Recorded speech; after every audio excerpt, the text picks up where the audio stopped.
The Civil War had more deaths than any other American conflict, and two-thirds of those deaths came from diseases. Although many people died for this cause, they were fighting for what they believed in, and this allowed the country to press forward past this conflict.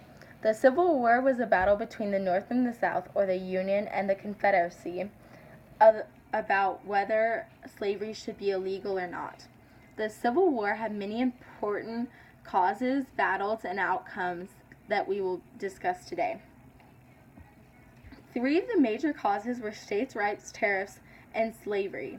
The issue between states' rights was the North wanted national sovereignty, which means they wanted the national government to have all the power, but the South was completely different. They wanted state sovereignty, which means they wanted the states to have all the power.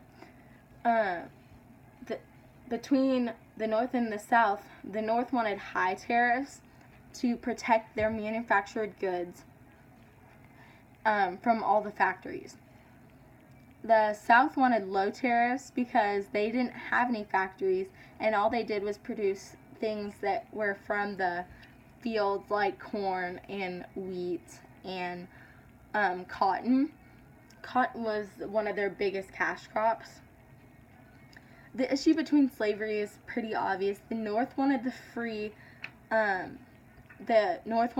to be free, and the South wanted slave labor because the South their economy was all based on slavery and the slaves being out in the fields all day picking corn and other stuff like that.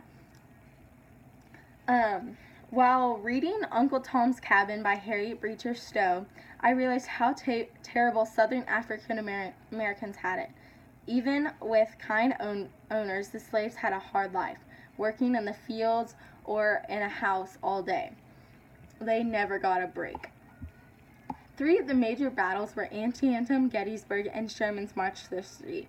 In Antietam, the Confederate troops split up to try and surprise attack the North, but this plan failed because one of the Southern soldiers dropped the battle plan, and the North picked it up and used that to overthrow the South and win the Battle of Antietam.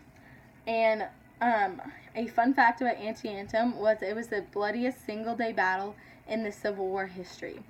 This is a picture of Confederate soldiers lined up in trenches that had many, many wounds or were even dead from the Battle of Antietam. Up here is probably a war general overlooking this terrible, terrible battle and the loss that his troops had.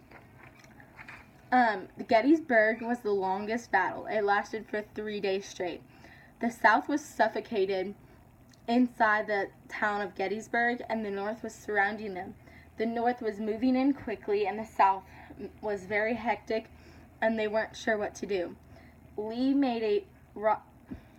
General Robert E. Lee made a very bad call and caused the whole battle to turn and allow the North to win. Lastly, Sherman's March to the Sea was led by William Sherman, and he practiced total warfare, which was destroying everything in their path, like houses, towns, fields. So the Northern troops marched from the north down to Atlanta, and their goal was to overtake the city and take over the railroads that were going into Atlanta, and that was accomplished because the South was very weak at this time and they were not prepared. So the North ended up winning the whole war, and this created the 13th Amendment,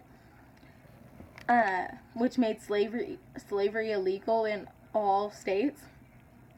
And the North also sent people down to the South to make sure that no Southern plantation owners were practicing any forms of slavery. Also, Reconstruction era began at this time, and Lincoln's 10% plan started out the era But when he was assassinated, his vice president took over and completely changed the plan. Also, the 14th and 15th Amendment were created. The 14th allowed the African Americans to gain citizenship, and the 15th allowed African American men to be able to vote in the elections. The causes, battles, and outcomes. The causes, battles, and outcomes all help shape the country to what it is today. This is why this war is so important and why we still learn about it today. Clearly, the North and the South had different opinions, but each side was fighting for what they believed in, and this shaped our country for what it is today. Thank you.